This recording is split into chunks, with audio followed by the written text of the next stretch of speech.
এ পর্যন্ত যতগুলো বেডরুম দেখিয়েছি আপনাদের, তার মধ্যে এই বেডরুমটা একটু স্পেশাল। এর কারণ হচ্ছে এই বেডরুমে প্রত্যেকটা জিনিস আমাদের চারুতা প্লাসের বানানো। সো শুরু করি। ফার্স্টে সাইড টেবল, দেন এই যে এটা হচ্ছে একটা বড় সড়ো বেড হেড পুরোটা, দেন খাটটা,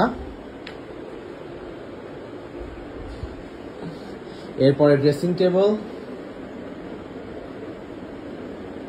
পর্দাগুলোর চয়েসও কিন্তু আমাদের, প্লাস লাইটগুলো দেখেন,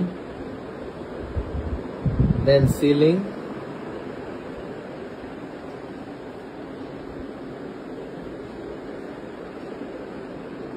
এরপরে নর্মালি সব বেডরুমে খাটের সাথে একটা 2 সিটার সোফা দেওয়া হয়। যেহেতু এটা অনেক স্পেশিয়াস, তাই এটাকে আর একটু লাক্সারিয়াস করার জন্য আমরা 2টা চেয়ার দিয়েছি, একটা ছোট টি টেবিল।